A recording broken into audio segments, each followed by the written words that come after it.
Now, everything I'm about to tell you in this video is 100% fact. I'm not bullshitting nothing. It's 100%. Like, I can't even make this up. Why would I even want to make this up? It was terrible. I felt like I was on the episode of Love and Hip Hop. I would have thought this whole thing was scripted. So I was on my way to go get fingerprinted for this new job that I was starting. You know, I was working for the city. And right next to the place I was gonna get fingerprinted at was at this barbershop. You know, and I locked eyes with this barber. So he asked me out, I said yes. He said he'd come pick me up. So 7, 8 o'clock rolls around, he comes to pick me up. So we get in the car, we have a nice casual conversation, cool conversation. Don't even remember what the hell we talking about. And then he gets a phone call. So he's like, hold on, let me answer this real quick. I'm like, okay, cool. At this time now, I just go into my phone, texting, talking, looking on social media. We go into this spot in East Atlanta. Yeah, that spot. Yeah, you can come through. What? I kind of like froze for a second. Did this nigga just say, come through? Nah, like, what? So in my head at this time, I'm trying to rationalize this. Like, maybe he just, you know, probably gonna say hi to his boys and his boys is gonna leave.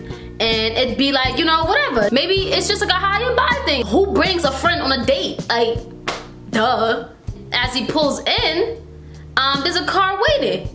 He proceeds to jump out the car. I was like, oh, these are my friends. I look over and there's like these 2 guys and they're like, hey, hi, how you doing? My date comes back around. We're gonna call him Christopher and his friends Michael and Deshaun. So Chris comes back to me and he's like, all right, let's go to the bar. I'm like, okay, great, finally.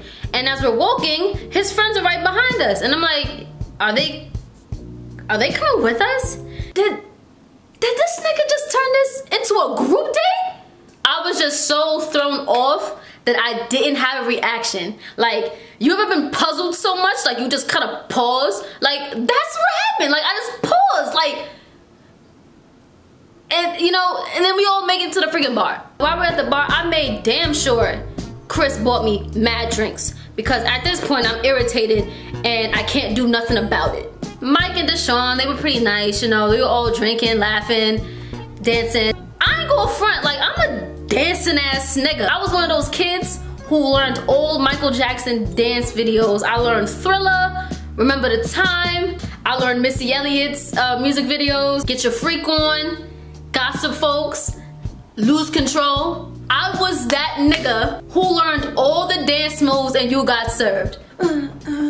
You see that? I just love to dance. I've always been good at it. You know, I've been on dance teams, you know, like about 3, 4 of them. Like, I'm a dancing nigga. I'm dancing and I'm drinking, you know, I'm having a good time, you know what I'm saying? Like, I'm out here killing it or whatever. And Chris, my date, you know, is dancing too. Now, as I said before, I'm a dancing ass nigga. But as I'm looking at him dance, all I can think is, oh, why are you dancing so much? Which is a weird thought to me because I'm like, I love dancing. But this was not just dancing, it was like energetic. Mind you, you could be energetic when you dance, like, obviously, but not like super energetic, if that makes sense. Like, I felt like I was with a kid who was hyped off of candy. Like, this kid is having a sugar high. That's how it came off to me. I don't want to judge people for their dancing. You know, it's not bad dancing, it's just hype. Like, and I didn't get it. I'm like, maybe that's how he gets when he's off, like, you know, off a drink, you know, like, whatever. So, you know, I kind of like ignored his dancing and kind of like went back to the bar to get another drink on his tab. And, you know, his friend Mike came and was like, you know, talking to me. And in the midst of him talking to me, like, this nigga was flirting with me. Like, he was dead ass hitting on me. While his man is in the back over there, but in awkward situations, you know, I know how to play it off well or make people feel awkward at the same time. See, like, as he's hitting on me, I'm just like, yeah, you gonna buy me a drink then? So, you know, I kind of ignore it. And at this time, you know, your girl is, you know, a little tipsy, you know, Lil Lou's giving less fucks to give. You know, I'm over here like, yo. So Chris comes up and was like, hey, we trying to go to this after spot club. We know the owner and the DJ, so we can get in. And I was like, you know what? Fuck it. Yeah, sure. Why not? So we all make it back to the cars, and so Chris stopped in the middle of the sidewalk and was like, oh, I forgot my keys. So he runs back to the bar and Mike goes with him. So me and Deshaun are standing there, and mind you, Deshaun has been quiet the whole night. Like, he's just been quiet. So, you know, I was like, hey, you know, trying to make basic conversation with a stranger I didn't go on a fucking date with. Mike and Chris come back, and Chris is like, I can't find my car keys. Who the fuck loses their car keys? I kind of give him like the stank face and was like, well, then you need to go back to the bar and find it and try to find it. Ask the bouncers. Did you ask the bouncers? He was like, nah. So he went back. Me and Deshaun are like backtracking the steps that we took, and you know, like looking on the ground to see if, you know, there's any keys. And then, you know, we don't find anything. This nigga better find it at the bar. My tipsiness is like slowly starting to come down because I'm getting irritated. And for like a momentary pause, I thought to myself, you know, he has a nice car. And most cars, you know, go boop boop, you know, to lock the doors. And I just remember not hearing that. I told Sean, like, yo, let's go back to the car. So we go back to the car, and you know, I just opened the front door, the driver door. I opened it, boom. Like, I know, I like kind of dive into the seat, and I look, and guess what's in the ignition? The bomba-clad keys. Who leaves their key in the ignition?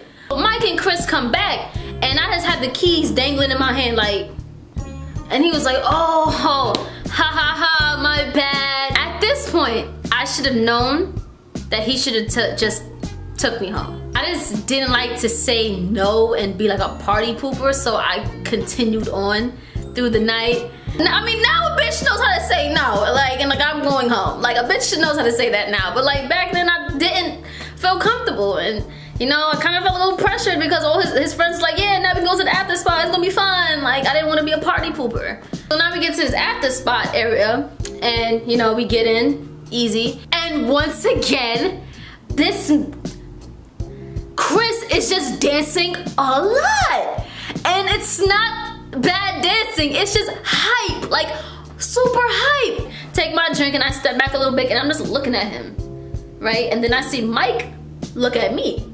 So he comes closer to me, and he was like, yo, don't even worry about it, man. I gave him Molly before we went to the other spot, so you know, he's probably just, you know, feeling like the vibes. I don't know what his intentions was. I don't know if he tried to make him look bad, or if he thought that it was probably a funny thing. Either way, he knew he fucked up when he saw my face. So Mike then beelines to Chris, and like, they're talking or whatever, and at this point I'm just like, I'm over this night, I want to go home, and I can't Uber from mid-Atlanta to like where I was living at when I was staying with my family, because they were in Covington, Georgia. So anybody who knows Georgia, I was in Atlanta and then Covington. That Uber is that's like a good 60 or some shit. I was not paying for that, so I can't leave. So I'm like, I'm gonna go to the bathroom. I go to the bathroom, and you know, I'm just like in the mirror, like, you know, like trying to talk myself down. I come out the bathroom. I see Chris arguing with women. Bro, like, at this point, I know Chris is drunk and on Molly. He's ultimately wrong. So I come to the equation, and I see them bickering back and forth. He went and like walks off. And like, I came to her and I was like, hey, you know, I want to apologize for my friend. So this girl was like, oh no girl, I know him, I used to fuck with him. Okay? Let me just make this shit clear. I ain't pussy, not one bit. But I'm damn sure not fighting for a nigga, especially that nigga. So I'm over here like, oh, you know, my bad. I used to fuck with him. And let me tell you right now, sis, don't even waste your time. That nigga ain't shit, he ain't shit at all. And he got a little dick. I felt like I was set up or some shit, you know, like, there's just too much shit happening in one night. After she told me all that, I look at her and I go, pfft. And she goes, pfft. And then we just, now we are cackling right now, like cackling at each other, laughing our asses off. And I see Chris in my peripheral over here fuming mad, like he drove me back home. When he got me home, the nigga had the audacity to like try to move in for a kiss. Nigga, are you deadass? Went home, blocked his fucking number. Moral of this story is, don't let no nigga pick you up. Take your ass to the date yourself, so then you can leave. All right, well, that's the end of my story. You can judge me all you want, I don't care. I lived it, and like I said in my last video, I embrace everything about myself, so you can't tell me nothing. If you got a terrible story, please comment it below. I need to feel better about this story, so go ahead and comment, like, share this with somebody who wants a good laugh or has similar experience, who knows, cause you know, niggas ain't shit. This is your girl Velvet, and I'm out.